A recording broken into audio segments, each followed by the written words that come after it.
What's up everyone, how are you all? Today we are back with another blazing Naruto story. If you enjoy then please like, share and do comments.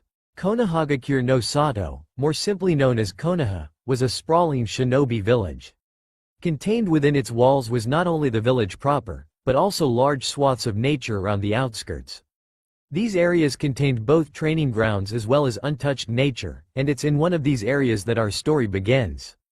It was sunset, and we find a woman with pale skin, long red hair, and violet eyes relaxing against a tree near the bank of a river, wearing a white and green dress. This was Kushina Namikaze, formerly Uzumaki, the current Jinchuriki of the Kyuubi no Yuko. She sighed as she sat against a tree, listening to the sounds of nature. A waterfall crashing somewhere upriver, the leaves rustling as the wind blew through them, and all the other little things as the sunset cast a warm glow on the area. This is always a nice place to come and relax, she thought to herself as she let a hand rest on her pregnant belly. It was a bit out of the way, but she'd be fine, and she needed this. There had been some security concerns lately, and Minato had assigned a few Anbu to watch her. It probably didn't hurt, since her seal was going to weaken when she gave birth, but it got so annoying to have people watching you all the time. So she'd given them the slip and decided to take a quick trip out here for some peace and quiet. Hey, they always fall for the camo sheet. All she had to do was turn a corner, throw up the sheet against a fence, and wait for them to leave. Worked every time. I'm gonna have to show you that trick someday, Naruto, she said as she looked down at her stomach. She couldn't wait for her little boy to arrive, and neither could Minato. Her husband was like an excited little kid, rambling on about all the things he was going to teach their son. He even said he was looking forward to helping Naruto with the ladies, to which Kushina could only suppress a laugh. He'd been as smooth as sandpaper when they were dating, but lucky for him she already liked him. She was almost ready to pop as well, so the wait was almost over.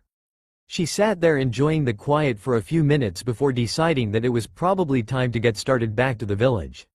It was getting late and she didn't want to make Minato worry too much. As she got onto her feet and started the walk back, she started to feel uneasy. She didn't know what it was, but all of a sudden she just got a bad feeling. A shiver ran down her body as a chill swept through the area. That was weird. It was June, it shouldn't suddenly get cold like that. The bad feeling only intensified, and Kushina's instincts were screaming at her that something was very wrong. Maybe it was an animal or something? As goosebumps started to creep along her skin, she realized why it was so eerie. There was no sound. The wind had stopped blowing. There were no birds chirping in the evening light, no bushes rustling, nothing. The unnatural quiet settled on her like a heavy, uncomfortable blanket, and she decided that she needed to get out of there, now. So she started moving as fast as her body would allow, which wasn't very fast, unfortunately for her. All of a sudden, the Kyuubi Jinchuriki's ability to sense negative emotions activated, and Kushina felt something terrifying. It was right behind her. Kushina ducked, and felt something pass over her head with a rush of air. Kushina moved forward and turned around to find nothing. She was sure something was there. She reached out with her senses, using Kyuubi's ability again. Her breath hitched as she sensed it again, a massive wall of emptiness, pain, and hunger. It was right in front of her, and getting closer, it was invisible. Well, whatever it was, Kushina didn't waste any time. She quickly summoned her chains and threw them forward.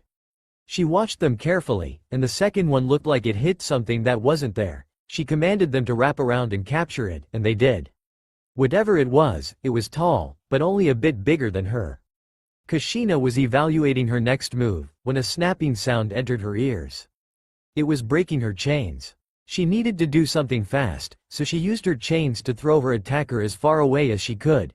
Get the fuck away from me, you creepy asshole. After it got thrown, she touched a seal on her arm and removed a kunai with a special paper bomb attached. She tossed it into the air and set it off as she turned to keep moving back to the village. The one damn time she'd forgotten Minato's kunai. Minato's office. Minato Namikaze, the Yondaime Hokage, sighed to himself as he leaned back in his chair. He'd finally managed to get all his paperwork done, and now it was time to head home. He'd been worried when Kushina lost her protection detail, but what could he do? She was always good at losing a tail. Something he would guiltily admit to knowing from experience. In his defense, he was just too nervous to approach her when he was younger.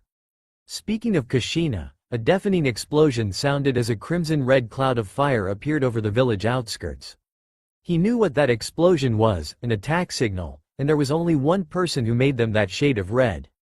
Kushina, Anbu on me, now. Saru, get the village secure, then get the rest of the Anbu to that signal.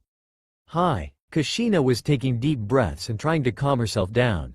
Hopefully that would get this thing off her trail long enough for her to escape, or at least long enough for reinforcements to arrive. She leaned back against a tree, stretching the Kyuubi's sensing ability to its limits.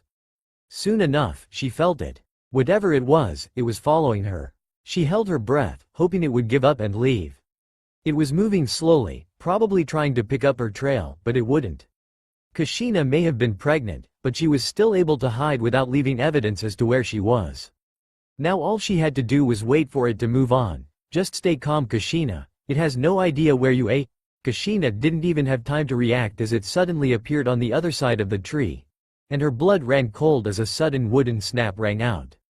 A drop of sweat ran down her face as the tree behind her fell over, crashing into the ground. She got ready to run, only to freeze. All of a sudden, it felt like this insane weight was dropped on top of her. She nearly blacked out just from feeling it. It was like something was gripping her very soul. Kushina slowly placed a hand on her stomach. It's okay, Naruto. We'll make it through this. Ka-chan will keep you safe. Kushina shook with fear as she slowly turned her head, and she saw it. Well, not completely. All she saw was the foggy image of something standing there. It looked like it was vaguely human-shaped, with what looked like an extremely long tail. Kushina turned to face it and slowly backed away. What are you? She asked, her voice shaking. It let out a haunting laugh, its voice sounding like it was coming from behind a wall. You can see me already? Usually it takes longer. Oh well, this just makes it more fun. Its voice was filled with sick amusement. Suddenly it moved forward, its tail lashing forward and carving a rut in the ground right next to Kushina's foot. She jumped away only for it to make another one on the other side.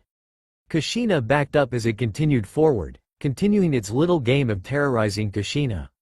The redhead grit her teeth and once again summoned her chains, only for it to grab one and use it to toss Kushina to the side. That's not going to work again. I've never come across a human with a power like that before. You're going to be fun. Kushina pushed herself to her feet, now even more scared than before. She'd thought that this was an attack by another village, but it was clear now that this thing just wanted to kill, and it was playing with her. Thinking quickly, Kushina crawled over to a clear patch of ground and bit into her finger, scrawling something on the ground. It watched her, amused. Oh? What are you working on down there? Trying to scrawl a dying message, human? Go right ahead, I won't stop you. Kushina finished her work and lunged forward as best as she could, getting onto her feet and continuing toward the village. It sighed and went after her, intending to step on her message. Then once it did, a bunch of lines spread out and worked their way up its body. It tried to move, only to find that whatever this was paralyzed him. You're full of surprises, go ahead and run. I'll hunt you down, and I'll tear you apart before swallowing that baby whole. Ehahahaha. It laughed, taunting Kushina as she ran. Kushina tried her best to ignore its taunting, but the haunting voice filled her mind. She didn't know how long she'd been running, but she knew that she had to keep moving. It's alright, sweetie, we'll be safe soon. That seal might have been made quickly, but it was strong. It should hold long enough for her too. You know, I love this. Kushina's eyes went wide as something tripped her. She fell onto her hands and knees and looked back to see it once again standing over her. The chase, the fear, the look on your face as my Ryotsu crushes you. It's killing you inside, isn't it? Knowing that you and your baby will die, and there's nothing you can do about it. It's okay to tell me. I know exactly how you feel, after all. Then, two things became clear enough to make out, a hole and a mask. The hole was a clean circle, right where its stomach would be, and it went clean through, though the mask was what really caught her attention. It looked like it was made out of bone, and had a mouth of razor-sharp teeth. Though nothing else caught her attention after she saw the eyes. Horrible yellow eyes with black sclera gazing at her with a sick and twisted light to them. I used to be human too. Kushina tried to get up, but her legs just wouldn't move. It was all too much, it felt like her soul was being crushed. But she couldn't give up, she had to keep going. This thing was not touching her child. You aren't going to lay a finger on my baby, you wannabe boogeyman. Kushina dug deep and brought as much of her chakra as she could to the surface, chains exploding from almost every bit of her body. They wrapped around every bit of the monster, who just seemed to be observing the chains this time. It let out a little chuckle as one of her chains wrapped around its head, trying to crush it. How's this for fun? She yelled out as the blade on the end of the chain around its head stabbed through the eye hole. Gia! It roared out as blood flew from the socket. With another roar of rage, it opened its mouth, some kind of red ball of energy forming in front of it. Sero! It screamed as Kushina dropped to the ground.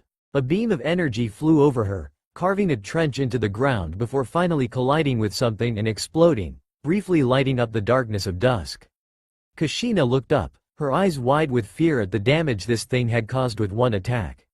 Then the pressure on her doubled, she couldn't move a muscle, it felt like someone had dumped a bucket of freezing cold water on her very soul.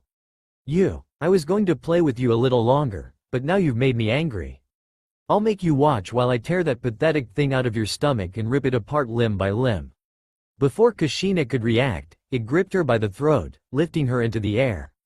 Kushina tried kicking it and prying its fingers off, but to no avail. No.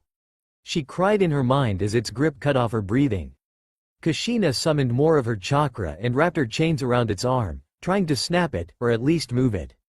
The creature completely ignored them, and instead raised the pressure even higher. Spots swam in Kushina's vision, its very presence threatening to suffocate her. Please, don't hurt him. She managed to get out. Oh no, no no. You lost the right to beg when you stabbed me in the fucking eye.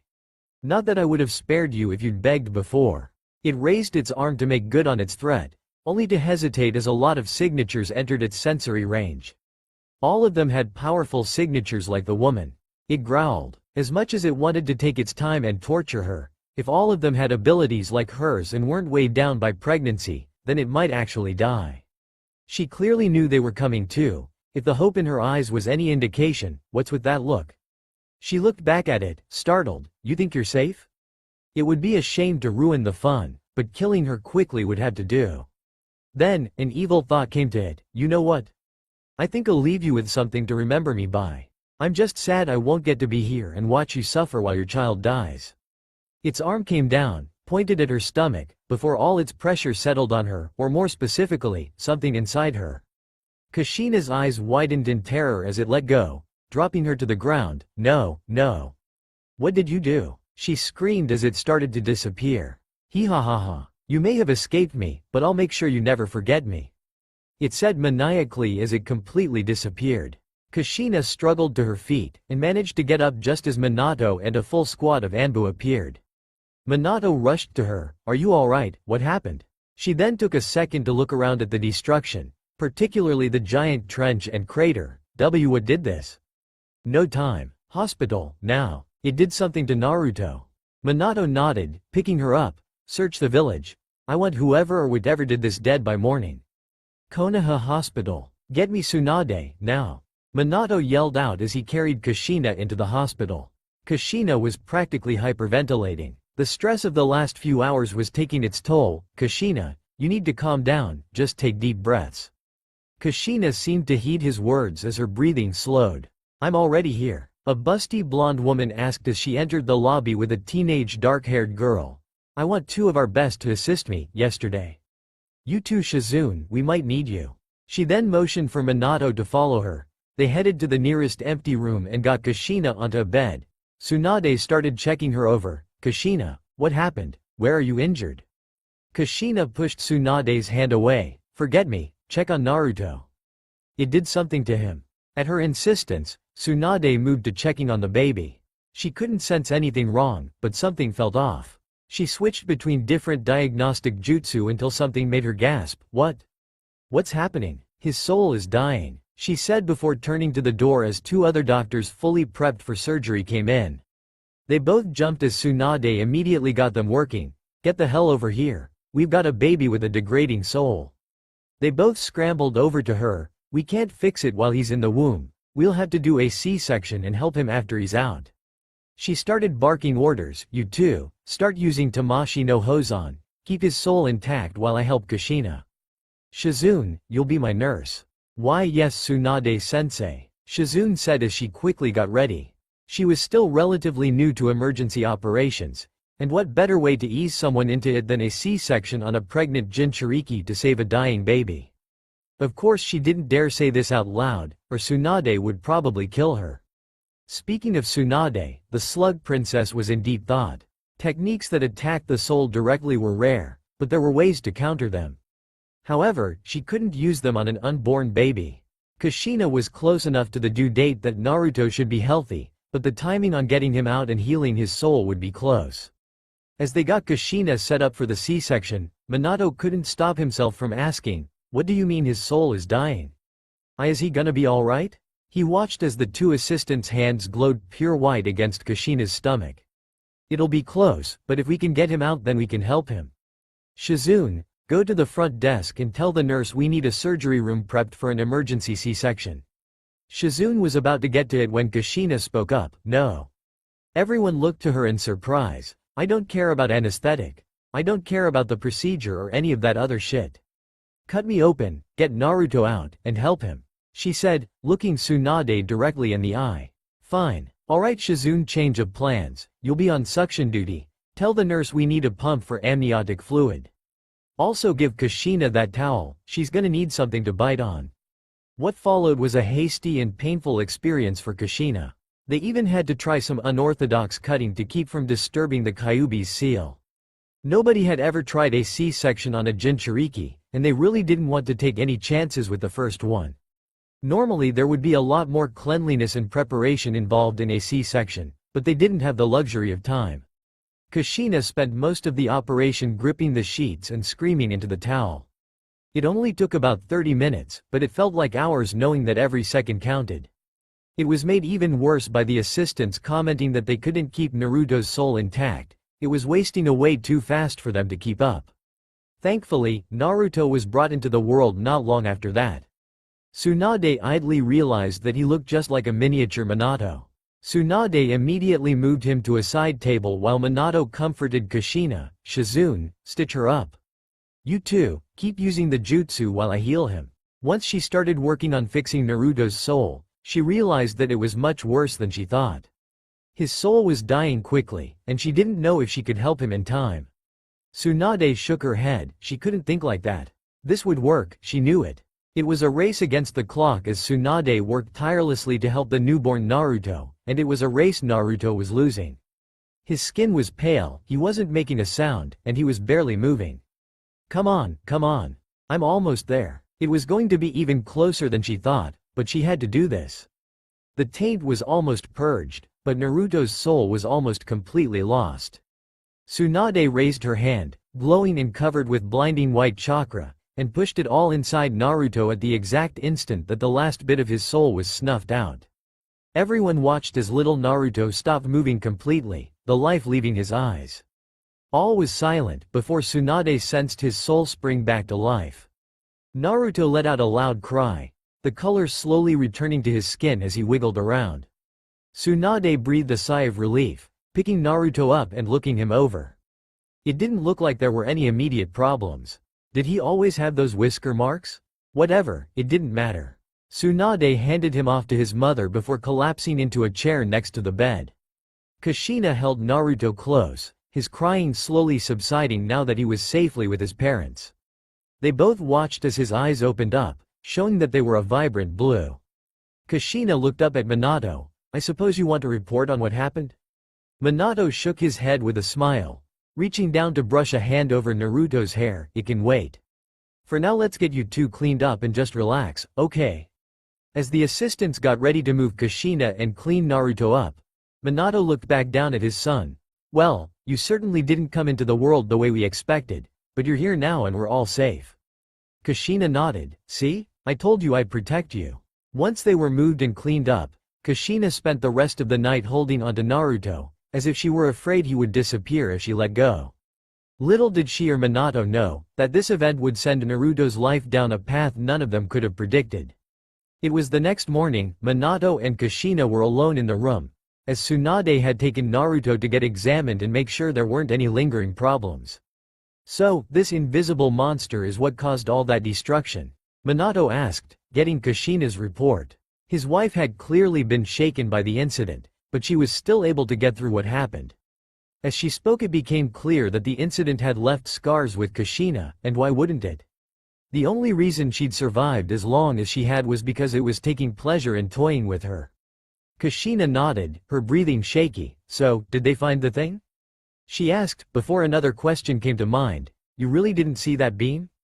It was clear as day to me. Minato shook his head, no to both. We searched the entire village and didn't find anything. We're pretty sure it left. Apparently everything got quiet for one of the guards on the wall, then a portion of the wall was blasted outward, seemingly by nothing. As for the beam, it was weird. We could see and hear the destruction, but not the beam itself. The two sat in silence for a minute, trying to think of a reason for it. Then Minato got an idea. Didn't it say, "You can already see me?" Usually it takes longer? At Kushina's nod he continued.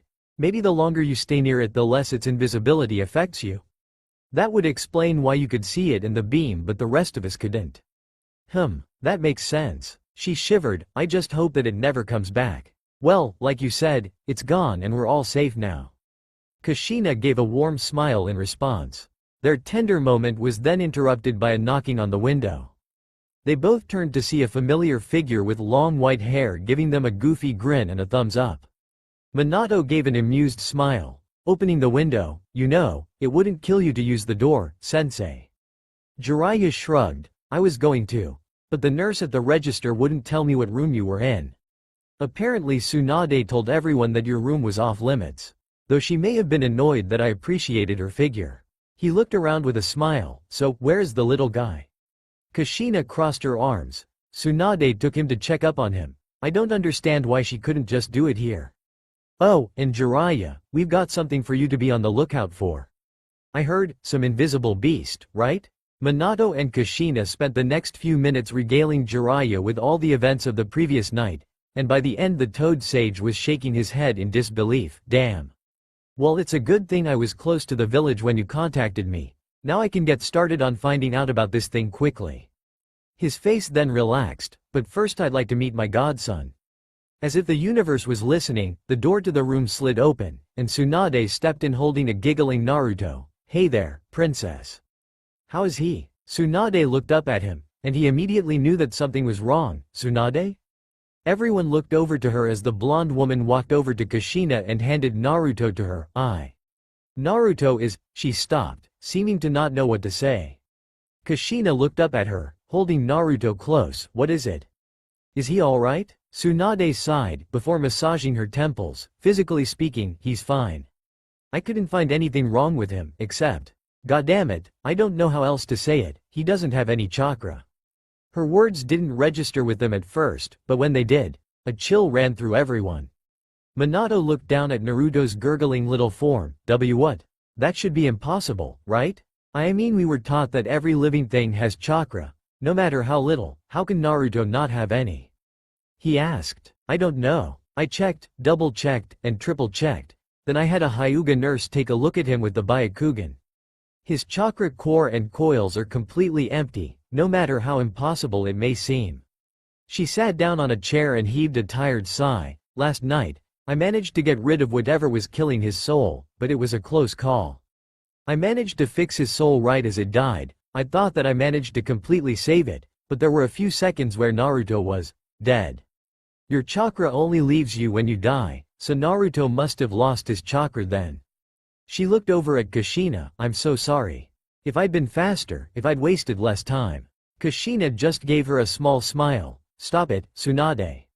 You saved Naruto's life. She looked down at him, brushing a hand over his blonde hair. I'll admit, I'm sad that he can't use chakra. But I'm just so thankful that he's alive. Losing his chakra seems like a small price to pay. A small tear slipped down her cheek. If anyone's to blame, it's me. I lost my Anbu guard and went out alone, after all. Jiraiya came over and put a hand on her shoulder. Come on now, neither of you are to blame for this. If anyone is, it's the spooky bastard that attacked you. Minato nodded. Sensei's right, and we'll do everything we can to find that thing and teach it a lesson. There was a knock on the door, and after being called in, An Anbu with a monkey mask stepped inside. "Hokage-sama, I'm sorry to interrupt, but the council members are asking for a meeting to discuss what happened." A groan escaped Minato's mouth, and Kushina giggled. "Go ahead Minato, we'll be here.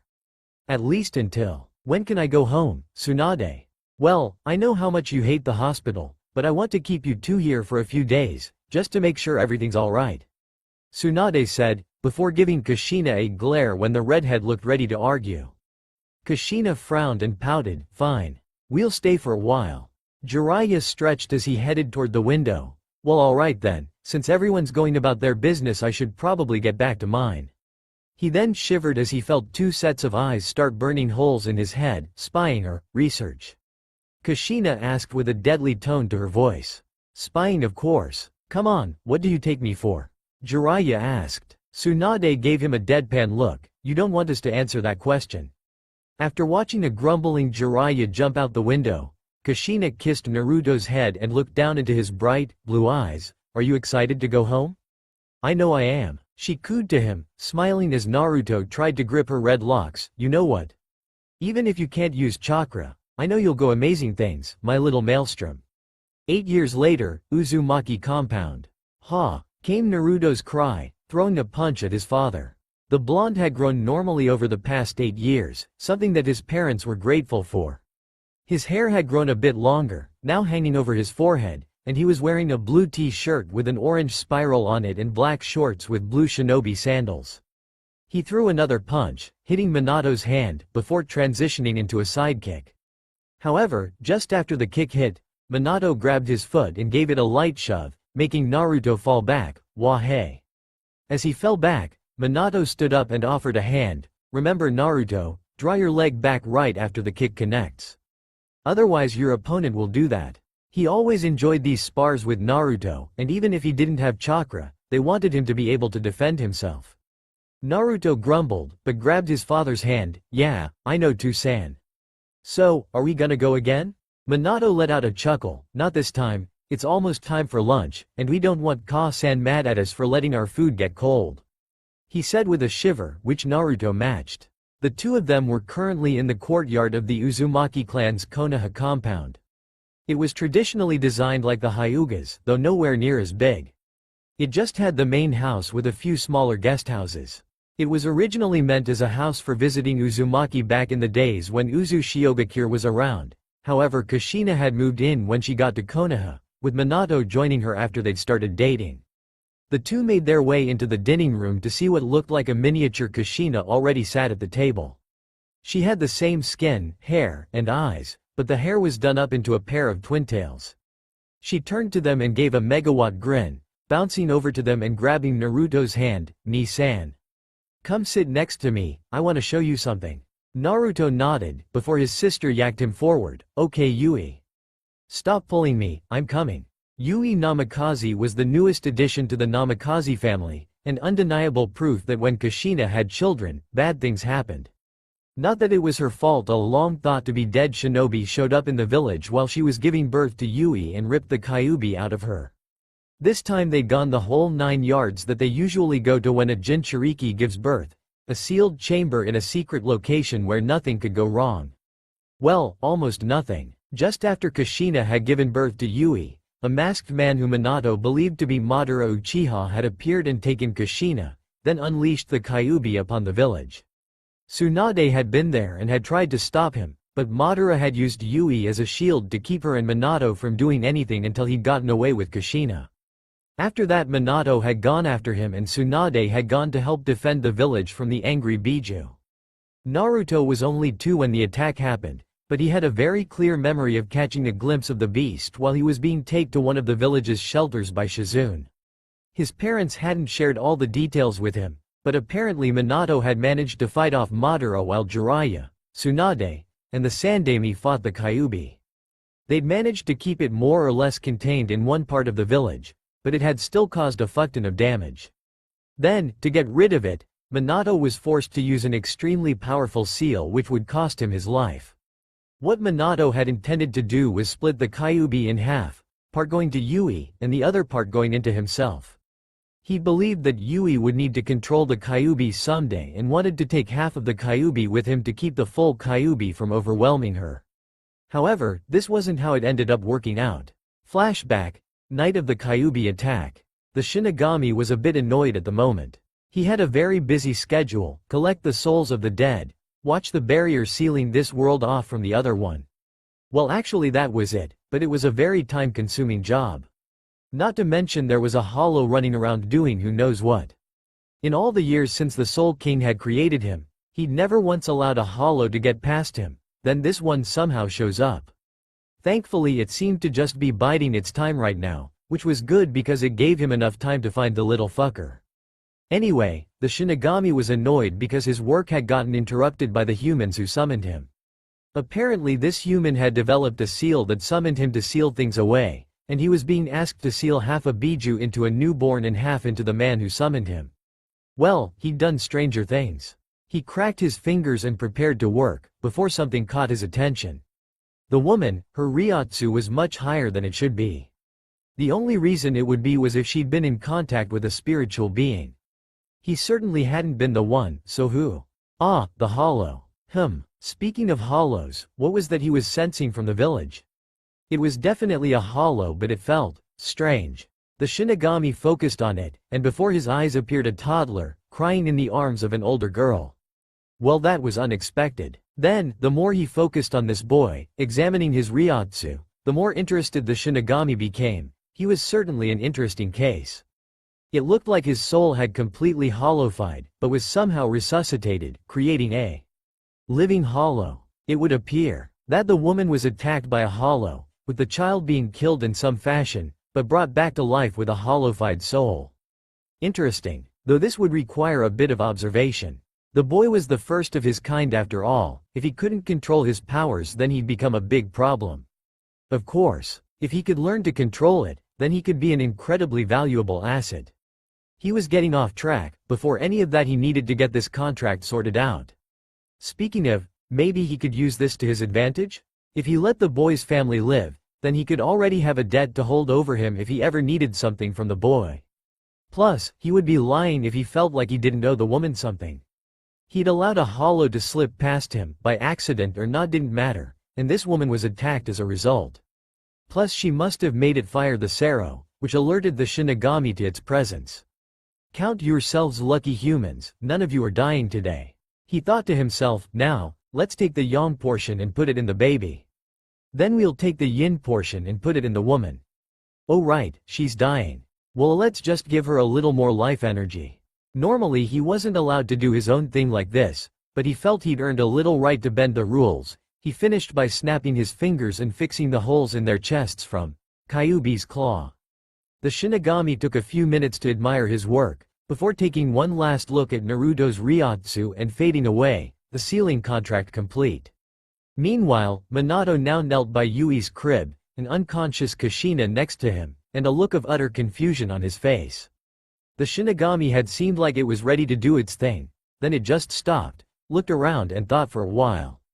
Next thing Minato knew, half the Kyuubi was in Yui, the other half was back in Kushina, and he was still alive. He honestly had no idea what just happened. Had someone interfered with the sealing? Minato quickly looked over both Yui and Kushina. Yui was fine, and her seal was working perfectly. Kushina was a little worse for wear, but it looked like her seal was fine as well. What the hell happened? Flashback end. Minato still had no idea what had happened that night. He'd thought maybe the seal had an error that made it function differently than intended, but nope. The formula was completely correct. It should have sealed half into Yui and half into himself, taking part of the Kyuubi with him when Minato died. Instead, Kushina had gotten the other half, and the both of them were alive. Minato wasn't usually one to look a gift horse in the mouth, but he knew there was a reason. He just couldn't think of what it might be. I should just forget about it. Whatever happened, I should be grateful. Kushina and I are alive, and so are our kids. Speaking of, Yui seemed to be staring at him with suspicion. "Tu-chan, I want to show Ni-san first," she said with a little pout. Oh, right. She wanted to show Naruto something. Alright. I'll go help Ka-san bring lunch out. He headed into the kitchen, seeing Kushina stirring a pot of ramen. You know, if we eat too much ramen we'll be in trouble. Kushina turned and gave him a smirk. Sacrilege. Nothing bad can happen from enjoying the food of the gods. We don't even have it that much. At least, this is the first time this week. Right, well I suppose we shouldn't keep the kids waiting. You know how Yui gets when she has to sit still for too long. Sure, I'll get the bowls and chopsticks. Would you bring the pot? The two of them gathered everything up and headed back into the dining room. As they walked in, they saw something that they certainly weren't expecting. Naruto and Yui were watching as a small golden chain stood straight up in Yui's hand. Yui looked like she was concentrating hard, but when she noticed Minato and Kushina, she quickly turned and beamed at them. Ka-chan, Tu-chan, look. I can make the chains too. She dayed happily before the chain dissipated due to Yui losing focus. A bright grin blossomed on Kushina's face as well as she put the bowls on the table and sat on Yui's other side. That's great, Yui. You even figured out how to make them appear all on your own? At Yui's nod, Kushina gave her a hug. You're a natural. I'll have to teach you how to use those sometime. Kushina had been worried that the chains would die with her, since they were rare even among the Uzumaki clan. But it looked like she didn't have to worry anymore. However, the smile dropped a bit as she looked over to Naruto. He was smiling. It was a big grin that went from ear to ear, filled with happiness. It was also completely fake. Minato and Kushina had told Naruto about his condition a few years prior. They'd originally wanted to wait, but after Naruto got his heart set on going to the academy they decided that waiting longer would just be cruel. It was a hard thing to do, but at least it was out of the way now. 3 years prior, midday. Minato leaned back against his desk, one hand on his head and the other drumming against his desk. He was having a bit of a dilemma and had asked his predecessor, Hiruzen Sarutobi, to help him work it out. I mean, is there any way that Naruto could become a shinobi without chakra? Minato, I know Naruto has his heart set on it, but it just won't work out. The elderly shinobi told Minato with a stern look. You don't know that there have been special cases where kids haven't been able to properly mold chakra and still been made shinobi.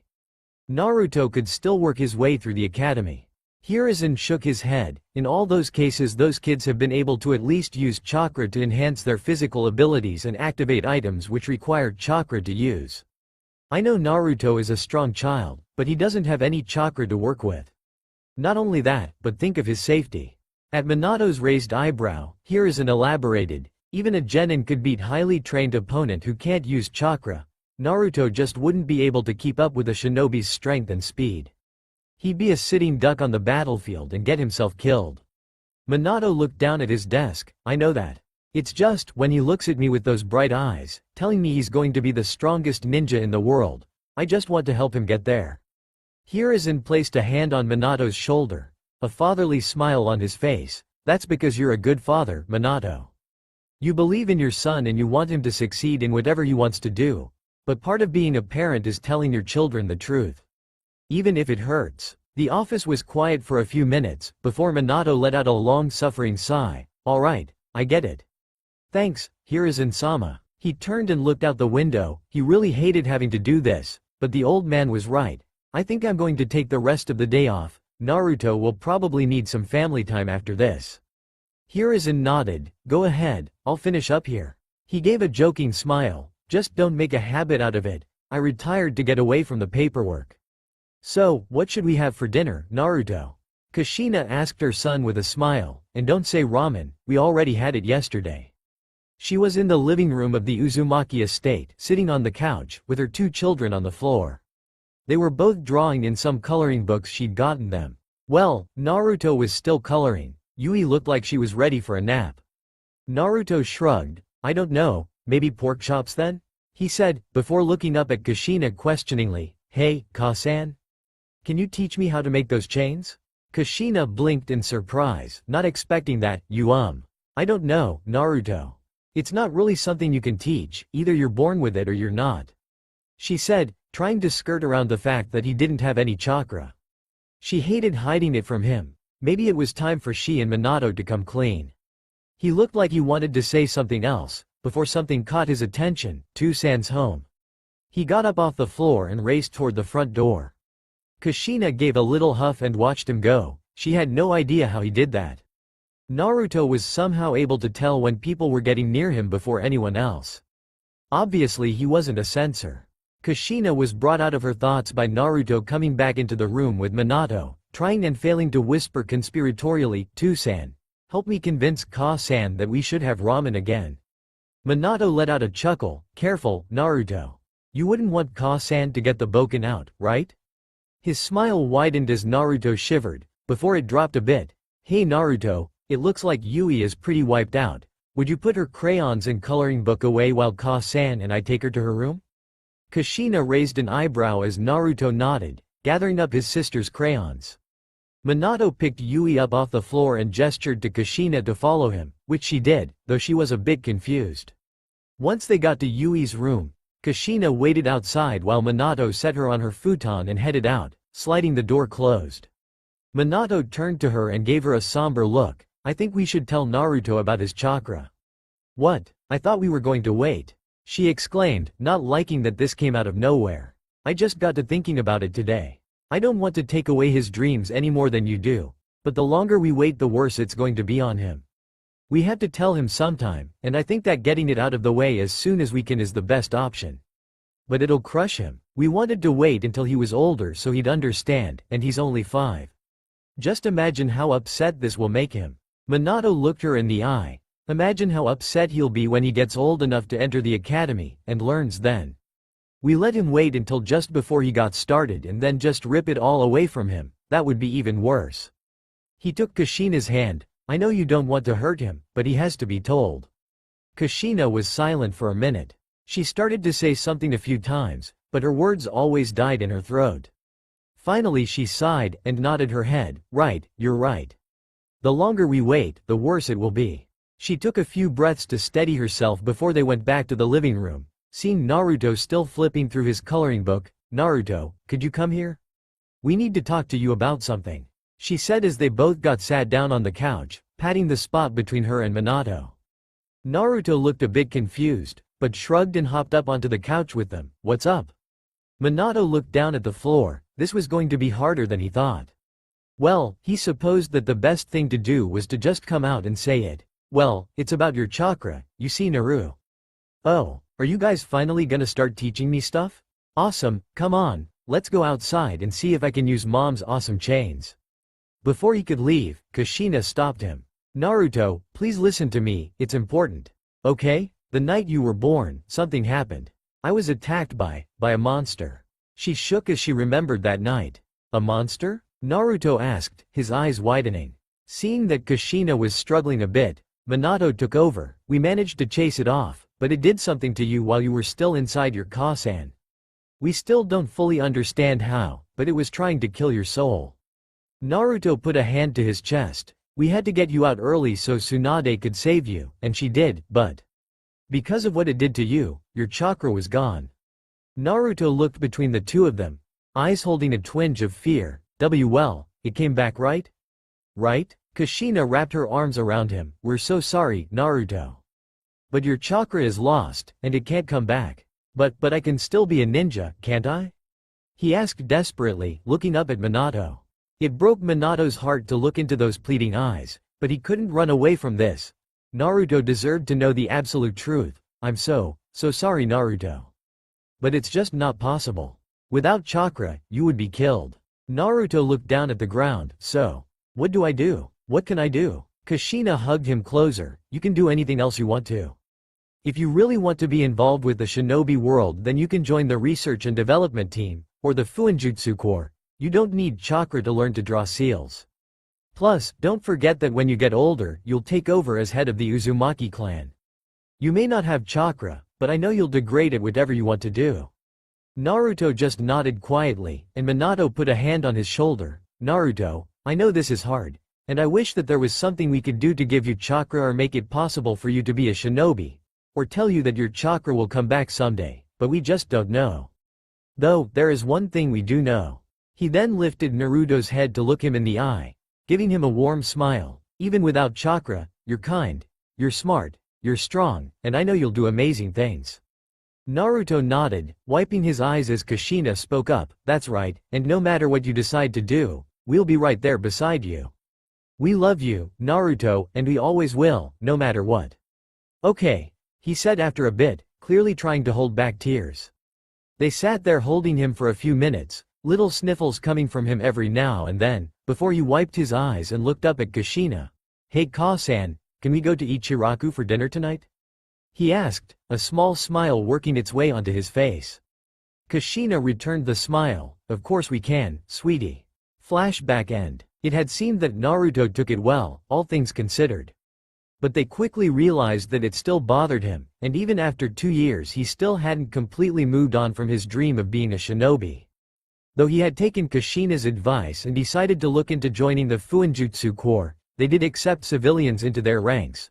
But Naruto would have to graduate from a civilian school first, which he was due to start in a few weeks. They had no doubt that he'd do fine. Naruto was very smart. In the meantime, Naruto had started learning the basics of Fuinjutsu from his parents, and was a natural at it. They knew that losing his chakra was still a sore spot for Naruto, but he kept trying to play it off like he didn't care anymore. It was usually enough to fool the people who didn't know him, but his family, their close friends, and especially Yui, could tell it still hurt. Speaking of, Yui realized what her mother was looking at and turned to Naruto, a look of guilt on her face. "Oh. Sorry Ni-san." Naruto's smile dropped, but became more genuine. "It's okay Yui, you don't have to apologize.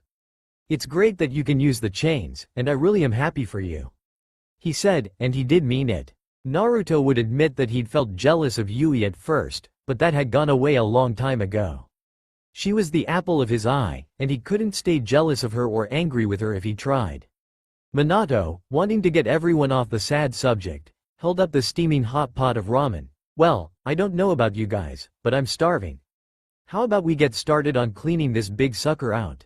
As Minato started dishing out the ramen and getting himself sat down, Yui turned to Kushina with strategically adorable puppy dog eyes. "Ka-chan, can we go to the park after lunch? Hinata told me her and her Ka-san would be there today." "Well, I don't see why not. But let's think about that after we eat. We can't let my amazing ramen go to waste, can we?" she asked with an eager smile, which was shared by her children. With the somber air all but completely gone, Minato finished getting everyone their bowls, and the Namikaze family got to work on demolishing as much ramen as they could. Konoha Main Park, 2 hours later. Naruto had a bit of a hard time interacting with other kids. Kids from the shinobi clans were always talking about their family jutsu or the academy, which he couldn't do or go to. Civilian kids, on the other hand, always acted like they were afraid of him or something. He was the Hokage's son, but it wasn't like he'd tell his dad to execute them if they did something he didn't like. Most of the time he just played with Yui or her friends, one of whom was Hinata Hyuga. She was a nice girl, if unbelievably shy. From the moment she and Yui had met, the boisterous redhead had declared them best friends, and frequently dragged the more reserved girl off on her adventures. To most people it looked like Hinata was just getting dragged around, but Kushina and Hitomi, Hinata's mother, knew that she did enjoy playing with the little Jinchuriki. Which was good because not a lot of other kids did. Unfortunately, Yui's status had been leaked the very same night the attack happened. Minato had assured the village that Yui wasn't a threat, but there were still a good number of civilians and a few shinobi who didn't believe it. They'd even gone so far as to tell their kids not to associate with Yui. Now back to the park. Naruto, Yui, and Hinata had been running around playing games for a few hours, and now the girls had decided that they wanted to play hide and seek. Yui and Hinata were currently running around the park, looking for a place to hide while Naruto counted, facing a random tree. Of course, no matter how well they hid themselves, he'd always be able to find them. He really didn't know how he did it, but he could just tell where people were. He didn't have chakra, so he must just have good instincts? Anyway, it was time to go look for Yui and Hinata. The park's main playground was right next to one of Konoha's main streets, with a few trees here and there to provide some shade. Around the edges were some benches, one of which had his and Hinata's mother sitting on it, with Hitomi carrying her second daughter, Hanabi, in her arms. A quick glance of the playground and the surrounding area confirmed that they weren't there, so he decided to head into the more forested areas. Farther back from the street was pretty much a miniature forest. The trees were thick, but the area wasn't big enough for a kid to actually get lost in, so nobody really cared. Now, if Naruto were a betting boy, he'd bet that the two girls hid in there somewhere, so into the trees he went. After walking around for a minute, he did indeed find the girls, though they weren't alone. Yui had her hands on her hips and a scowl on her face as she stared down an older boy, one with a Konoha headband on. He also had a couple other boys with him. They all appeared to be newly graduated genin. It also appeared that they were picking on his sister. Yui glared up at who Naruto assumed was the leader, while Hinata hid behind her. "Look, just leave us alone." The three of them didn't look like anything special. One wore a black hoodie and shorts, with spiky brown hair and a bandage on his nose. The second had black hair and glasses, and the last had sandy brown hair and that was it, nothing else really. The sandy-haired one smirked. "Oh look, she thinks that since her two-san's the Hokage, she can tell us what to do." Yui growled and was about to say something, no doubt an insult, but Hinata spoke up first. Please. We don't mean to be rude, but we should get back." She tried to pull Yui away back toward the playground, but one of the boys, the one with glasses, stepped around and blocked her. "Oh, I don't think so. You see, we're tired of you clan kids getting treated like you're so much better than us." He sneered as his friends closed in around the girls, "So we thought we'd teach you a lesson." However, he was interrupted as Naruto walked up and shoved him to the side. "Yui, Hinata, come on. We're going back to the playground," he said, surprisingly serious for an 8-year-old. The two were surprised to see him, but quickly walked over and got behind him. Naruto was about to leave before one of the boys shoved him a bit. "Excuse you, kid. We have some business to settle with those two, so out of the way. Unless you want us to teach you a lesson too," he said, tapping his headband. Naruto just scoffed. "Three guys that waited for a couple little girls to be alone before going to bully them? I'm shaking in my boots," he said, making them angry. "Let's go." He told the girls. "Oh, I remember you now." The one in the hoodie said, a nasty smirk on his face. "You're the Hokage's other kid, the one who can't use chakra, right?" Unfortunately, like Yui's Jinchuriki status, Naruto's lack of chakra didn't stay secret for long thanks to Konoha's rumor mill. Thankfully nobody seemed to think anything less of him for it, aside from jackasses like these three. Though Naruto did get annoyed when people acted like him not having chakra was some kind of handicap. Naruto's eye twitched. "Yeah, that's me." The one with glasses chuckled a bit. "Oh, we're so sorry, you must have it bad enough being so useless," he said with a laugh. Naruto grit his teeth, but turned around and waved for Yui and Hinata to follow him. "If having chakra meant that I'd have to work with morons like you three, then I'm glad I don't have it. You're mad at people being stronger than you, and you decide to pick on kids instead of getting better. You're all a waste of time." With that, Naruto turned around and started back to the playground, only for one of them to put a hand on his shoulder. "Oh, you wanna see better, kid? Well, let me show you what chakra helps me do better than you." He yanked Naruto around and sent a punch into the blonde's face, sending him stumbling back. Naruto, are you okay?" Hinata asked. Yui looked ready to fight, but Naruto put a hand up. "Okay, that did it." Naruto's hands balled up into fists as rage started to sweep through his young body. Though, something else accompanied it. Everyone felt a slight chill overtake them for a second, and none of them noticed as a bit of black started to creep into Naruto's sclera from the corner of his eye. "You know, it's a good thing you've got that bandage on your face," Naruto said conversationally. The boy was confused for a second, before Naruto threw his own punch. He tumbled back, his friends catching him. Naruto's lips peeled back in a snarl as he charged toward them, idly sensing Yui and Hinata running back to the playground. The two girls quickly ran back, and made a beeline straight for the bench their mothers were sitting on. Kushina and Hitomi quickly realized something was wrong as their daughters scrambled up to them. Yui being the first to speak. "Ni-san is in trouble."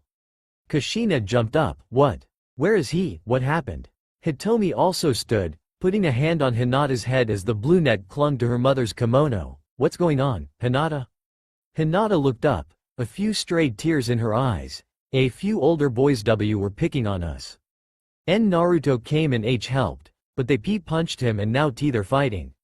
Yui nodded, grabbing Kushina's hand and pulling her. "Come on. This way." Kushina wasted no time in following Yui and heading into the trees, ears quickly picking up on what sounded like a fight. Hitomi joined her, trying not to jostle Hanabi around too much. She activated her Byakugan and her eyes quickly widened. "I see them, they're genin," she said, already memorizing their faces. Soon enough, they came upon the scene to find something interesting. As much as Kushina didn't want to admit it, she had expected to see the genin beating Naruto to a pulp, not him manhandling the three of them. Naruto threw a punch at one, sending him back into a tree. Then as another came up behind him, Naruto sent a back kick right into his stomach, before spinning and backhanding him, sending him flying. One of them saw the two women standing there. "Oh no. Run," he called to his friends as they hightailed it away. Naruto watched them run, and got ready to go after them before Kushina stopped him. "Naruto." He turned around and saw her, anger still in his eyes. Then Kushina felt it, just for a second. Just for that one fleeting moment, she could have sworn that she felt the same type of pressure that monster used. Except it was coming from Naruto. However, just as quickly as it came, it was gone. Naruto's eyes widened, and Kushina could have sworn she saw something black in his eyes. "Naruto?" He put a hand to his head, shaking it. "Sorry Ka-san. I didn't mean to glare at you." Kushina knelt down next to him, hands on his shoulders. It's okay, Naruto." Naruto wasn't a monster, she was sure of it, but she was also sure that she felt it, there was no mistake. "Are you okay?" Naruto nodded. "Yeah, I'm okay. Just a little lightheaded." Yui then barreled into Naruto, squeezing him in a hug while Hinata came up to him, blushing a bit. Thank you for us saving us," and Naruto. "No problem. I'm just glad I was able to fight them off," he said, pulling Hinata into a side hug, eliciting an "eep" from the girl. Hitomi smiled, before something came to mind. "Actually Naruto. How did you fight them off? They were genin, and you don't look like you have a single injury." Naruto blinked a bit, before looking down at himself. I don't know, I guess I'm a better fighter than I thought," he said with a grin. Yui beamed up at him. "You're awesome Ni-san. You beat all three of them up, good." The Hyuga matriarch gave a slight giggle and smile, with Hanabi also letting out a happy sound. "It looks like it. Well, I think we might have to cut this park time short, Kushina." "Kushina?" she asked, looking over to her friend. Kushina looked to be deep in thought, staring at Naruto. Hitomi touched her arm, making the redhead jump. What? "Oh, why yeah, looks like it. I think this is enough excitement for one day. Okay you two, say goodbye to Hitomi and Hinata and let's go home," she said with a little smile. The children all said their goodbyes and they went their separate ways, but Kushina was left with a lingering worry in her head. She was certain that she sensed that Naruto was emitting the same pressure that the thing that attacked her did. Naruto's didn't feel anywhere near as bad, nor did it last for long, but it was there. Kushina kept giving Naruto glances as they walked. Maybe he wasn't completely fine after all. "No, don't think like that. Naruto is my son, he's a perfectly normal boy. I used to be human too." Kushina stopped dead as its voice rang out in her head, eyes wide. It had said that, it used to be human. If a human somehow became a monster like that, then… "Ka-san, what's wrong?" Naruto asked. Kushina looked down at Naruto, a million thoughts running through her head. He was looking up at her with concern, and she couldn't help but feel stupid. There was no possible way that her little boy could become a creature like that. Besides, for all she knew that thing was just lying to her to scare her. She gave Naruto a warm smile. "It's nothing sweetie, I'm just a bit out of it right now." Naruto nodded, looking like he didn't quite believe it, and they continued on their way home. Naruto would be fine, Kushina was sure of it. Konoha Academy for General Education 1 o'clock in the afternoon. Shizuka Takahashi took her job as a teacher seriously. She may not be an instructor at the Shinobi Academy, but she felt that her job was no less important. Some other teachers may tell her that she was too young to be so stiff, but she just ignored them. The Shinobi may protect the village, but the civilian population was just as vital to the overall life of their home. Because of this, she strived to make sure that her students were given the best education possible, so that they could go out and live a fulfilling life. Speaking of, lunchtime was about to end, and she'd better get on with her usual ritual of making sure the room was tidy. Shizuka stood up, brushing off her plain white blouse and long, ankle-length skirt, and made sure her brown hair was still neat. Despite teaching very different subjects, the room was nearly identical to one you'd find in the Shinobi Academy, except for the walls being a beige color, and the diagrams being mathematical or scientific. She put on her usual smile as students started filing in from lunch, watching as they got into their seats and pulled their things out of their bags. Her class this year was a very good one. Usually teaching 15-year-olds was a hassle, but there wasn't a single troublemaker in the bunch. An empty seat caught her eye. Well, at least not one that makes trouble for the class. She thought to herself, the smile turning into a frown as she looked around the class. Where is he? It was pretty clear that everyone knew who she was talking about, but nobody said anything. Well, someone has to know where he went. One girl with glasses and black hair spoke up. We really don't, sensei. He was at lunch with us, but we didn't see him go anywhere. Shizuka sighed, pinching the bridge of her nose. Why did he always have to be difficult? Konoha Market District, on a rooftop. Naruto let out a grunt of exertion as he pulled himself up and sat on the edge of a building. By now his sensei would probably realize he was gone, but at least he stayed for most of the day. That counted for something. He just hoped it didn't turn into a big thing. He didn't skip class that often, once or twice a week. Okay, he had a bit of a problem, but it really wasn't his fault. Everything was just so boring. Why yes, sensei, I would love to hear about the founding of the village for the 1000th time. You'd think they'd at least find ways to spice it up a bit.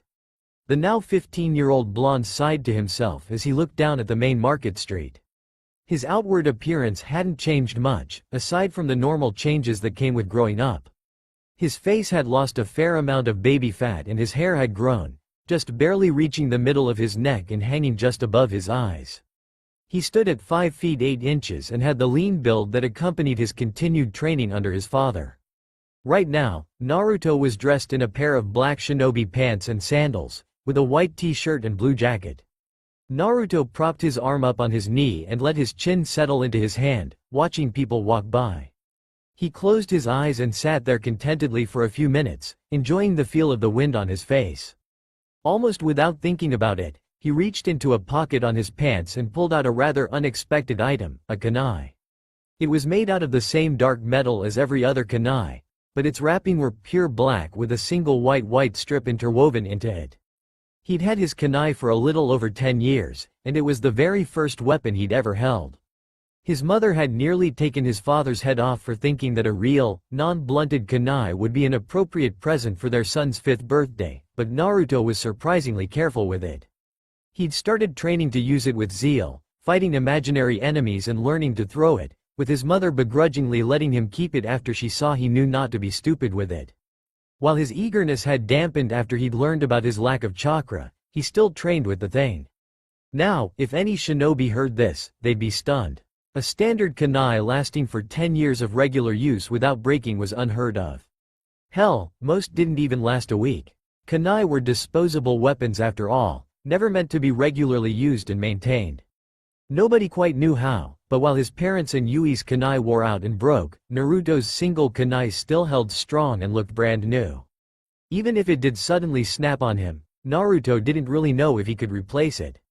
The embers of his dream of becoming a shinobi still glowed inside him, and he felt like if he ditched his first kunai, they'd go out completely.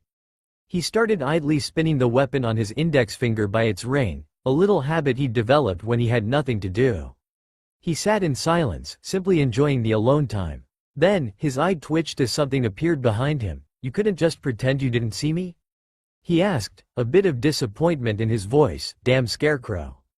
A nonchalant voice answered back, one he'd heard many times before. Well, I would've. But the last time I did, Kushina nearly killed me. Naruto rolled his eyes and turned to see one Kakashi Hitaki, dressed in his usual garb of the standard Konoha shinobi uniform, with the added mask and headband covering his Sharingan eye. How many times does that make it this week? 3. No, only twice. Naruto answered. I don't suppose I could convince you to just forget about this? Kakashi shook his head. Sorry, kid. Not gonna happen, he said before walking over and sitting down beside Naruto, raising his eyebrow when he saw the kunai. You had that at school? Naruto nodded. They let you have weapons? This time it was Naruto's turn to raise an eyebrow. Of course not, he said simply. Kakashi's sweat dropped. The two sat there for a second. So, get bored again? If there was one thing about school Naruto hated, it was being bored. Yep, it's a review day since we're gonna be graduating soon. Unlike the Shinobi Academy, the civilian schoolchildren graduated at 16, and after that they'd go off to find apprenticeships and jobs. The school even had businesses that were ready to hire new graduates right out the door of the school. Needless to say, Naruto had gotten a lot of offers, despite his habit of skipping school. Everyone wanted the Hokage's son as their employee, for one reason or another. Well, review days might be boring, but you should still be at school. The Fuinjutsu Corps is pretty particular about who they allow in. Even if your grades are good, they won't let you in if they think you won't take it seriously. Kakashi said, and it was true. Naruto's grades might be very good, even with his skipping, but a lot of people would rather have a dedicated employee rather than one who's talented but didn't care. Naruto just shrugged. They already allowed me in.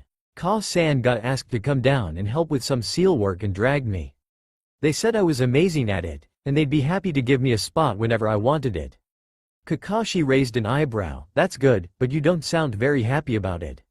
Naruto was silent for a minute, deep in thought. When he finally spoke, his voice carried a weariness that Kakashi wasn't expecting. I don't know. Lately I've been feeling like I'm just going through the motions of my life instead of actually living it. He lay back on the roof, staring up at the sky. It's like I'm missing something. Well, who knows? You could just be through that phase. At Naruto's raised eyebrow, Kakashi continued, everyone goes through a phase in their teenage years where they don't know what to do with their life. I went through it, Sensei went through it, Yui's going to go through it eventually. It's natural, you'll figure it out, Kakashi said. Naruto shook his head. It's not just that. Nothing excites me anymore. Going to school, Fuinjutsu training, sparring with Toussaint, all of it just feels hollow. Kakashi nodded, taking a second to gather his thoughts. Sounds like you don't have anything driving you. Naruto looked at him, wide-eyed. You need something to motivate you, a reason to keep going. Okay, so what would that drive be? The last time I remember having a real, burning drive was when I wanted to be a shinobi. He said, reluctant to bring up those memories. Ah, Kakashi said, well, why did you want to be a shinobi in the first place? Naruto looked off to the side. I wanted to help people. It might sound stupid, but that's it. A small chuckle escaped Kakashi's lips. No, wanting to help people is an admirable goal. You just need to realize that you can still do that without being a shinobi. I know that, I just don't know how. Naruto grumbled. Kakashi nodded. Well, you're still young. You still have plenty of time to figure it out, and you know you've got a lot of people behind you, always ready to help out, myself included. The two sat in a comfortable silence for a few minutes before Naruto got up and onto his feet. Thanks, Kakashi. I think I'm gonna head off and find someplace quiet to clear my head. The markets are a little too noisy. Just before he started on his way back down, he felt Kakashi grip his shoulder, and Naruto turned to find him giving his trademark eye smile. Sure, but first you're going back to school. Don't think this little heart-to-heart made me forget. Damn it, Naruto Uzumaki. Why must we keep doing this? Shizuka asked as they sat in her office. The school day had ended, and Naruto had reluctantly returned to school at Kakashi's insistence. Because people keep finding me. Naruto grumbled under his breath. Unfortunately, it wasn't quiet enough, as his sensei narrowed her eyes. Uzumaki-san, I know that school isn't the most exciting thing in the world, but being here is important. You need to take this seriously and stay the entire day. Naruto leaned back in the chair with an exasperated sigh. What's the point? My grades are good and I already have a job lined up, so what does it matter if I skip? That's the big purpose of school, right? Shizuka gave a hesitant nod. That's the main purpose, but there's one facet that I think you're severely lacking in. Social interaction. Naruto raised an eyebrow. I'm not a socially awkward gremlin. I get out, I talk to people. I believe that my track record with the ladies will also attest to that. I am quite the handsome devil if I say so myself. Granted, most of them just wanted to date the Hokage's son for clout, and that's why he didn't go out with a lot of them. His sensei rolled her eyes. I mean making friends. Then it was time for Naruto to roll his own eyes. Don't give me that. You can't just be alone all the time, you need to make friends and interact. Haven't we been over this before? Naruto asked, standing up and pacing. Every time I try to talk to people, it always goes to, so how did you lose your chakra? What's it like not having chakra? Man, it must suck. Yeah, well, I'm pretty much over it. Really? I don't think I'd ever get over something like that. He said, anger entering his voice. It's infuriating. But hey, I could go hang out with the people that only just see me as Hokage-sama's son. I bet they've got a laundry list of things they need my help with. Suddenly, Naruto's breath hitched, and he closed his eyes, putting a hand to his head as a slight chill was felt in the room. Shizuka listened with concern. Naruto may be more mature than the average teen, but he still had his emotional outbursts. Uzumaki-san, are you alright? She asked, seeing him grab his head. Naruto was silent, before nodding. Yeah, I'm fine. He took a deep breath, turning and giving his sensei a smile. Sorry for going off like that. I don't know what came over me. Shizuka gave him a smile. It's alright. I'm always here if you need to get something off your chest. But for now, I think we're done. Her smile then turned more concerned. Just promise me you'll try to make friends? You never know when you'll come across a good one, but it'll never happen if you don't try.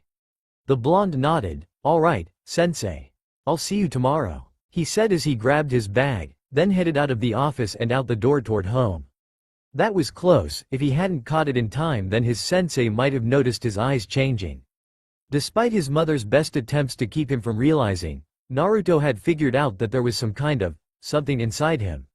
It usually just came out when he was angry, but for some reason it was getting harder to keep down.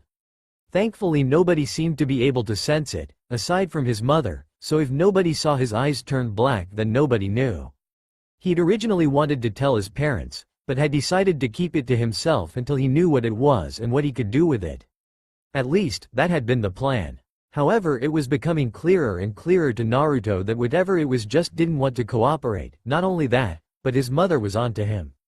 Whenever he came back to the house after going on a late-night run to do something with his power, she'd give him this look. It was like she knew what he was really doing and was begging him to stop. Well, she might just get her wish. No matter what he did, he couldn't make anything happen, other than maybe a slight increase in his physical skills and black creeping into his eye.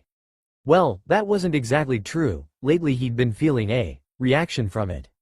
Well, whatever. As he walked through the streets toward his home, he couldn't help but notice the looks he received.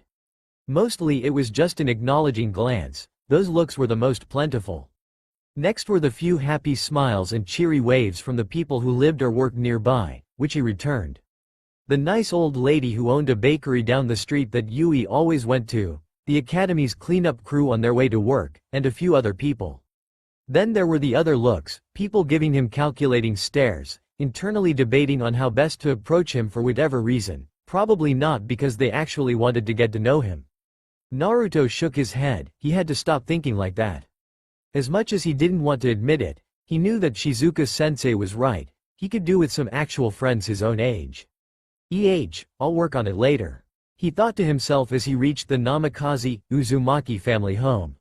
He strolled through the gates and into the main house, taking off his jacket and shoes, only to be greeted by the blade of a bokken slamming down on his head with a loud crack, sending Naruto to the floor. Ow. What the hell? Naruto said as he rolled around on the floor in pain, then he looked up to see his mother standing there, bokken in hand and giving him the patented, mom look. Kushina gave a wry smile and leaned the wooden instrument of parental wrath on her shoulder. Don't think you'll be getting out of skipping school without any punishment. Her smile widened at Naruto's groan. Don't give me that. You knew you weren't off the hook, right? Naruto sighed and stood, looking off to the side. Yeah, sorry, he said, his shoulders drooping as his eyes turned to the floor. At his apology, Kushina's smile dropped, and she gave him a more comforting look. I know you're having a rough patch in your life right now, but you'll find your way. Until then, you just have to keep moving forward, now and always. Especially since you'll be a clan head when you get older. Naruto Uzumaki. That was another thing that he had to get used to, being an Uzumaki. Well, his name being Uzumaki at least. A few months ago, his mother had made his status as heir to the Uzumaki official, thus making Uzumaki his primary family name. He'd been a bit hesitant about taking the position, but his mother had been sure he'd do great, so Naruto had agreed. Naruto gave his mother a raised eyebrow. Are you really sure I'm the best for the job? I mean, I'm glad you think I can do it, but will I really be able to lead a shinobi clan? Yui would be the better choice. At this, another voice made itself known, this one belonging to Yui, who'd walked up to them after she'd heard the familiar crack of a bokken across someone's head. Hey, don't go pawning it off on me. I can't stand all that political stuff, and even if I could, I just can't wrap my head around it," she said, joining her mother and brother. Yui had also grown and changed over the years. The 13-year-old girl's hair had grown longer, reaching her shoulder blades, but had stayed in their twin tails. She was currently wearing her usual outfit of an orange tank top over a short-sleeved mesh undershirt with a black skirt, red shorts underneath, and black sandals. Her outfit was completed by a shuriken pouch on her belt and a kunai case strapped to her thigh.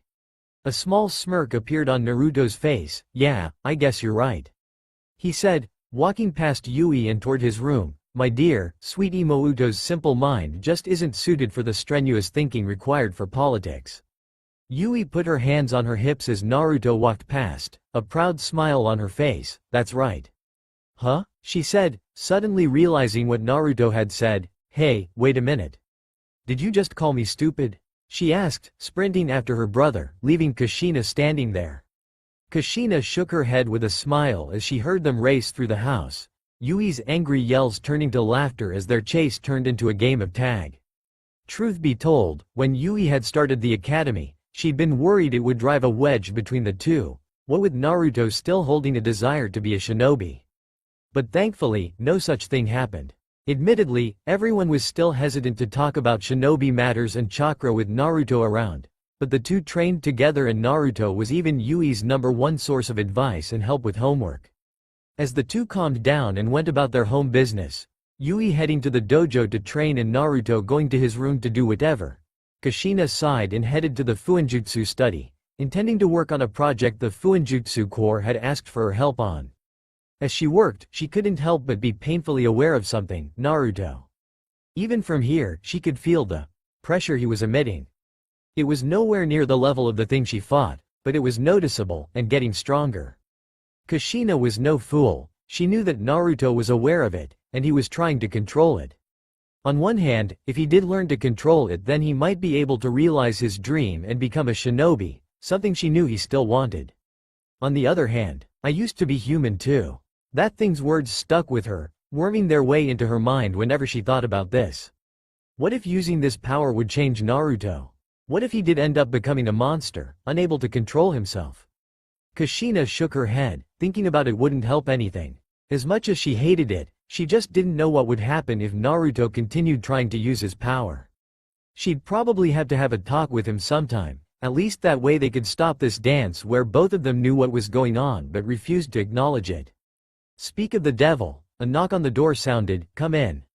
It opened and Naruto stood there, still with his jacket on. "Hey Ka-san, I'm heading out on a run, be back soon."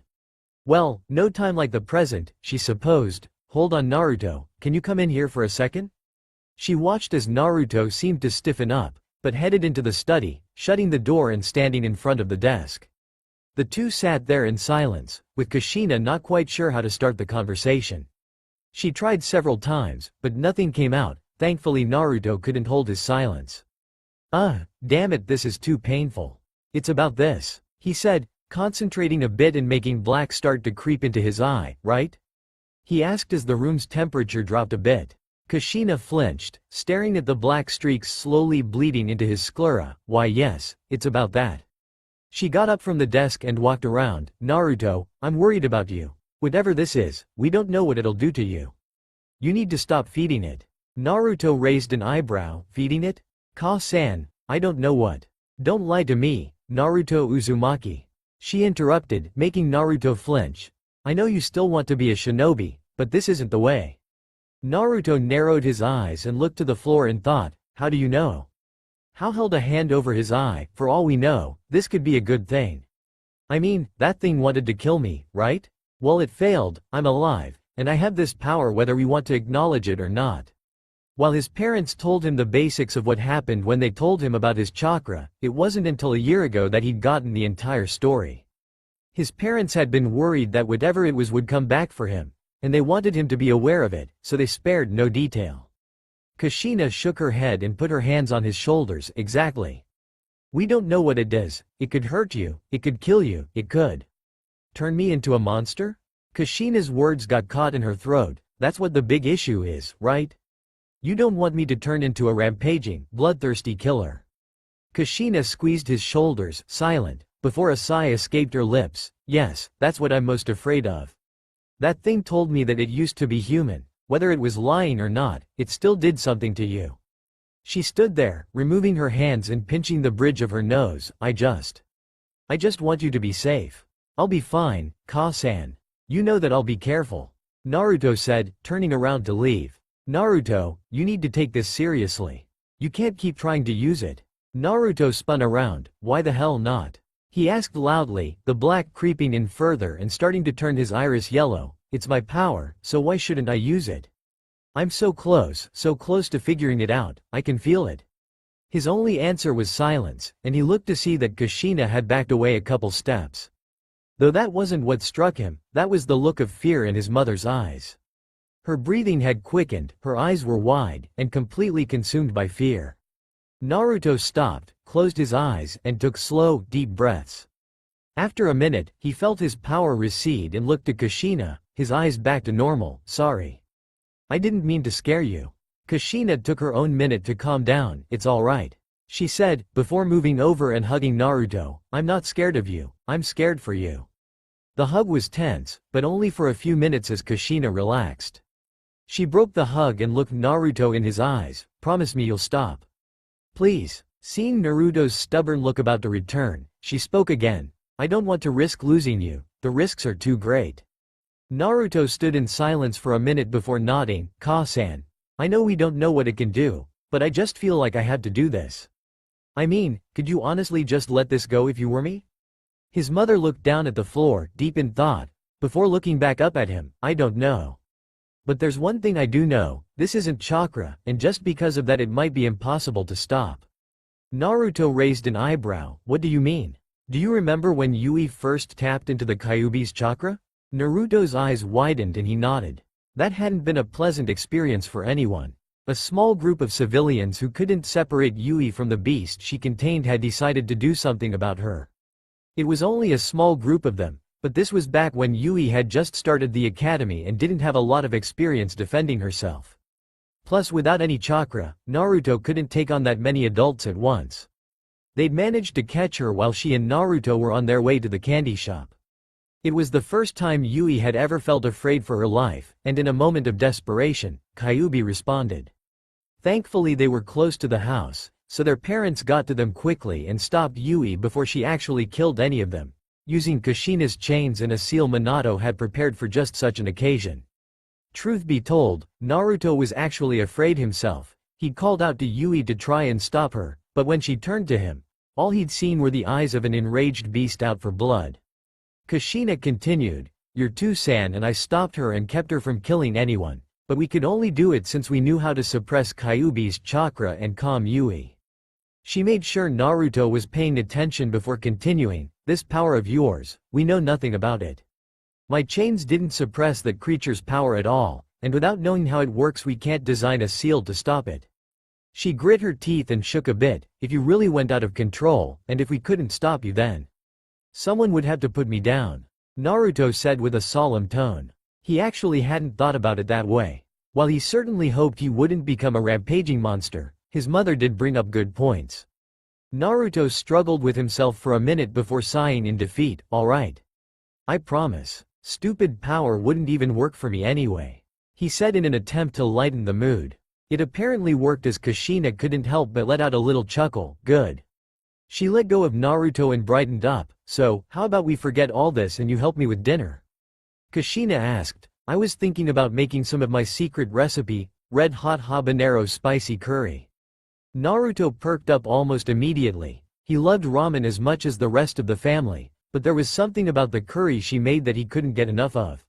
His face split into a grin and he started toward the kitchen. Well, don't mind if I do. Hey Raspberry, get over here and help with dinner, he yelled to his sister. I'm training, and don't call me that, Lemonhead. Yui's voice yelled from the dojo, responding with her own nickname for her brother.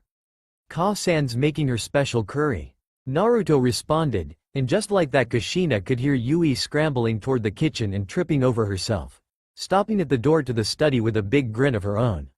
Come on, Ka-san. What are you waiting for? She asked as she grabbed Kushina's hand and dragged her to the kitchen.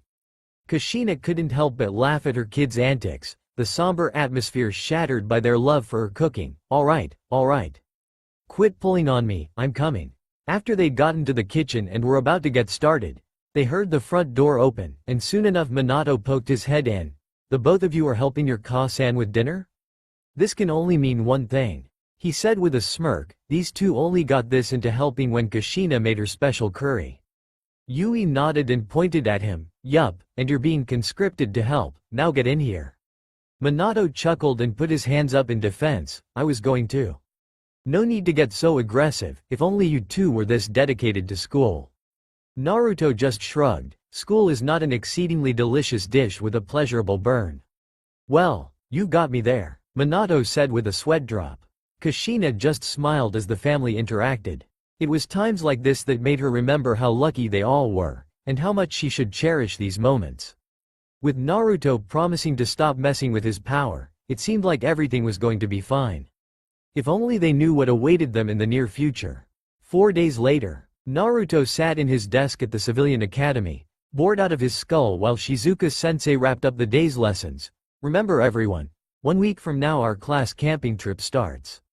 If you want to go, then be sure to have the permission slips signed and in to me before next Friday. Class dismissed. With that, everyone quickly gathered up all their things and headed out, with Shizuka giving Naruto a pointed look as he left. I hope you'll come on the trip, Uzumaki-san. It'll be a good opportunity for you to work on what we discussed a while ago. Naruto gave a shrug and a small smile. Maybe sensei, a whole week out in the wilderness might be fun, but I'll have to think about it. With that, he headed out, ignoring the surprised looks some of his classmates shot him. He'd actually forced himself to stay at school all day for the last few days.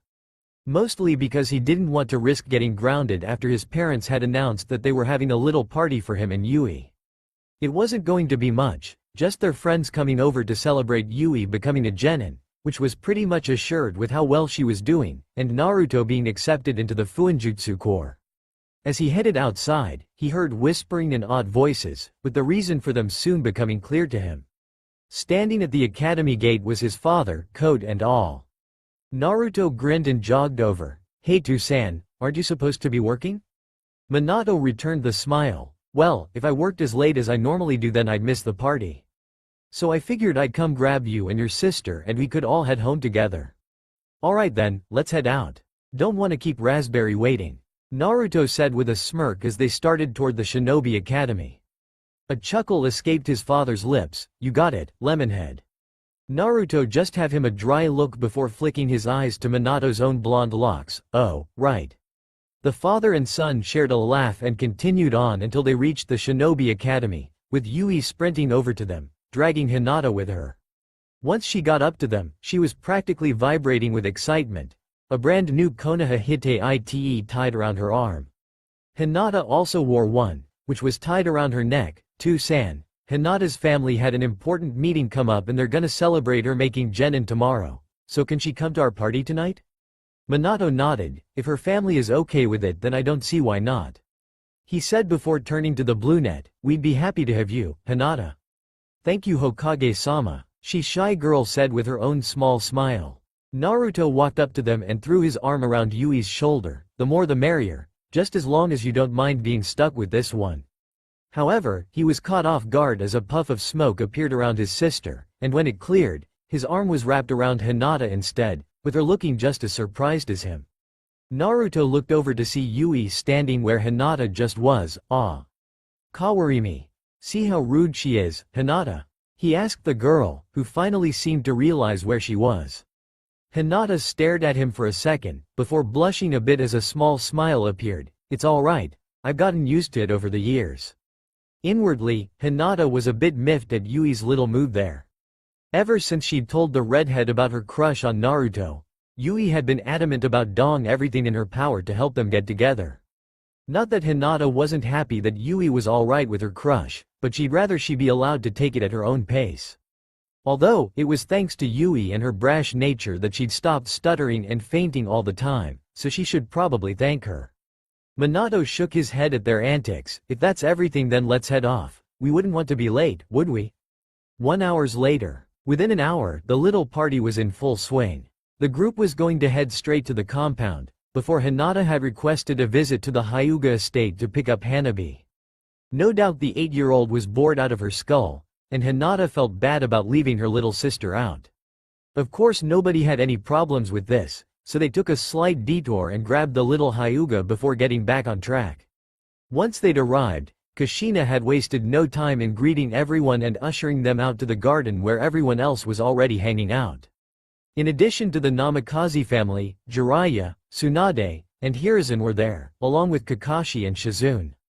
Hiruzen had also brought along his grandson, Konohamaru. Naruto had never met him, but clearly Yui had, as the young boy ran right up to her with a call of Aneki. Female equivalent to Aniki. It's not often used, at least that I've seen, so I say this to avoid confusion. Clearly he looked up to Yui, and after being introduced to Naruto, he quickly took to calling him Aniki. Naruto didn't mind, the kid seemed nice. At the moment, Naruto was sitting at one of the tables around the garden in the company of the Elemental Nation's most infamous erotic writer. So, brought your little admirer, did you? Planning on making a move tonight? He asked with a grin. Could it be that my influence on you is finally bearing fruit? Naruto shook his head with a laugh, idly spinning his kunai by its tip on the table. Calm down, Ero-sanin, Hinata's just here for the party. He glanced over to see his mother chatting with Tsunade. Also, are you sure you want to mention influencing me near Ka-san and Ba-san? Jiraiya shrugged. Hey, it's not like I'm letting you read my books or taking you on my research trips to the hot springs. Despite my attempts to invite you along, you can run from Ka-san, I can't. If she so much as thinks I'm reading one of your books or doing research with you, she'll beat me like a training dummy. Naruto said, shivering at the thought of what Kushina would do if she found out he was following in Jiraiya's footsteps. Fair enough. Jiraiya muttered. He was a Sannin and even he barely made it out with his life when Kushina was angry at him. So I heard that the Fuinjutsu Corps accepted you in right away after seeing what you could do. Pretty impressive. I know their current captain, and he's not easily impressed. Naruto gave his own shrug. I just drew a few seals to help Ka-san with the one she was designing for them. It wasn't that much. Then another voice joined their conversation, this one belonging to the Sandame. Don't sell yourself short, Naruto. The elderly shinobi said with a grandfatherly smile as he sat at their table. Since stepping down as Hokage, the old man had taken to wearing the outfit he once did when he was the Sannin sensei. I saw the seals you made. They may have only been pieces of a bigger array, but they were some very well-crafted pieces. You do the Uzumaki proud, don't ever let yourself think any different. Naruto shifted a bit in his seat. Thanks, Gigi. He said, tapping the table with his kunai. Jiraiya raised an eyebrow, sensing that something was off. Something on your mind, kid? Naruto just shook his head, but the Sannin just stared at him. Come on. We know you too well for you to fool us with that. Now what's eating you? It's nothing, really. I already talked with Kakashi about it. I just feel like I don't have anything driving me. I mean, going into the Fuinjutsu Corps was more Ka-san's idea, and I don't think I'd be a very good clan head. I just don't know what to do. Hiruzen hummed. Ah, I see. Well, you aren't the first in this predicament. He said, gaining Naruto's attention. There have been other children from shinobi clans who felt this way after not being able to become shinobi. Unfortunately, I can't give you the solution you're looking for. It's something only you can find, and that's exactly what you'll have to do, find it. At Naruto's slightly confused look, Jiraiya elaborated, allow me to decipher sensei's aged wisdom. He ignored the miffed look from the old man. Go out and do stuff. Paint, learn to play an instrument, try sports, learn to cook, find something to be passionate about. You may not be able to become a shinobi, but you can be anything else in the world. Who knows? You might stumble across something that you have more passion for than you ever did for being a shinobi. But nothing will change if you just sit there and let things happen. Naruto thought for a minute. Maybe you've got a point. Naruto spent the rest of the party moving around the gardens, chatting with everyone and seeing what kind of trouble everyone was getting into. Tsunade was already into the sake, with Shizune on hand to make sure she didn't get completely hammered. It was tough going, but it looked like she had it covered. Kakashi, Minato, Hiruzen, and Kushina were all talking about village matters, and Yui was off playing ninja with Konohamaru and Hanabi. Naruto himself was sitting off to the side, intent on enjoying a hot bowl of ramen. He was about to tuck in when Hinata came up, her own bowl in her hands. Sorry to interrupt, but can I join you? It can get pretty lonely eating by yourself. Naruto just gave a small smile. You got a point. Well, who am I to refuse such a kind offer? He said, gesturing to the seat across from him. It was a bit quiet at first, but soon enough they fell into a nice conversation. It was mostly about what the Genin test was like and whose teams Hinata hoped to be on. Hinata took a few deep breaths. It was beginning to look like the perfect opportunity.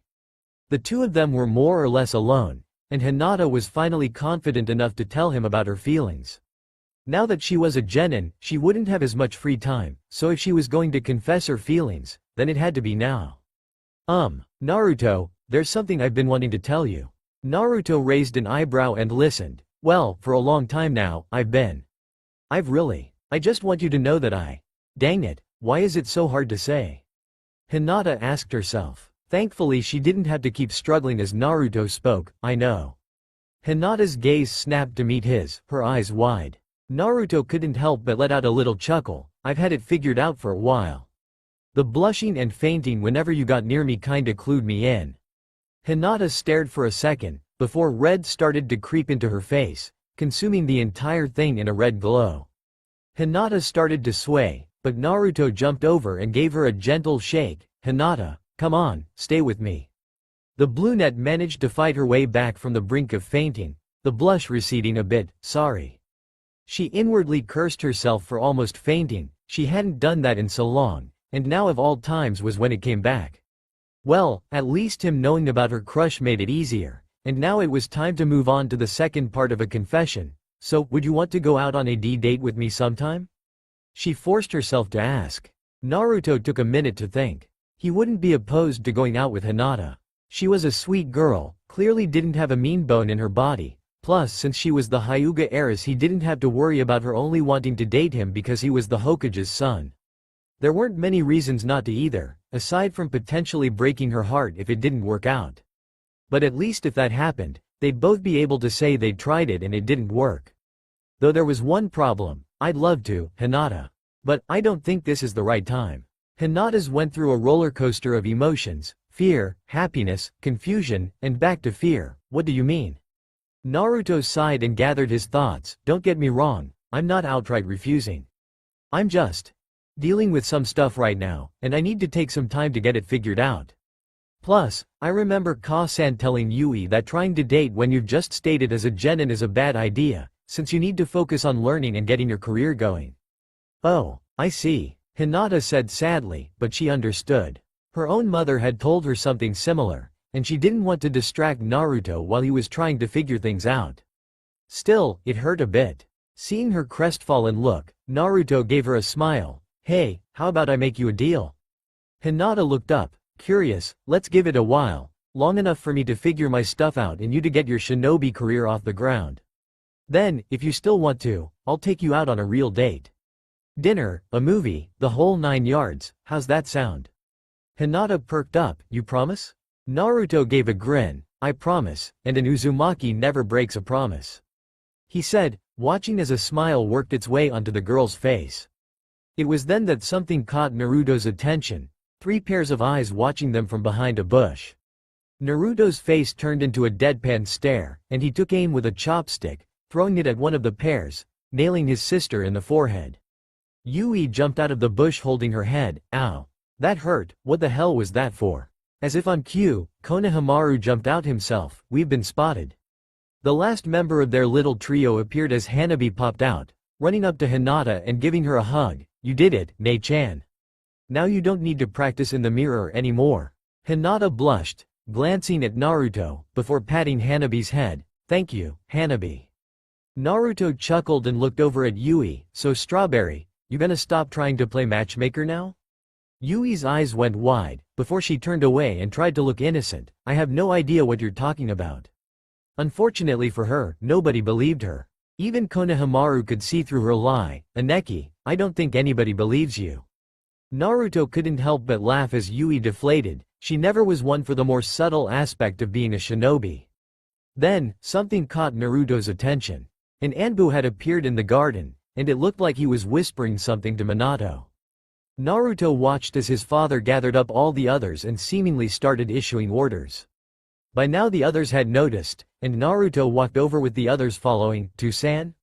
Minato gave them a reassuring smile before nodding to Jiraiya, Tsunade, Kakashi, Shizune, and Hiruzen, who all quickly left. Minato turned to them. "All right, all of you listen." Seeing the seriousness in his eyes, Naruto's own narrowed. "Something very important to the village was stolen, and we need to put the village on lockdown until it's found." He looked each of them over. "I need you 5 to stay here in the compound until it's all over, alright?" Yui nodded. "Are you going too, Ka-san?" she asked, surprised. "I thought you weren't an active kunoichi anymore." Kushina shook her head. "I'm not, but there's an old fuinjutsu network that runs through the village. It's programmed to locate certain receptor seals, one of which is on the missing item. Unfortunately, I'm the only one who knows how to work it, and it takes up a lot of chakra, so I can't spare any to leave a clone here. Will you all be alright?" Naruto gave a short nod. "Don't worry about us, we'll be fine. The seals around the compound will keep us safe, and we have alarms tied into the fuinjutsu arrays running through the house. Plus, what thief would be stupid enough to make his getaway through the clan district?" Kushina relented. "Alright, but activate the alarm seals if anything goes wrong. Naruto, you're in charge. Make sure everyone stays safe, alright?" Naruto gave a mock salute. "You got it. Now get out of here and find whatever you're looking for. That thief won't kick his own ass."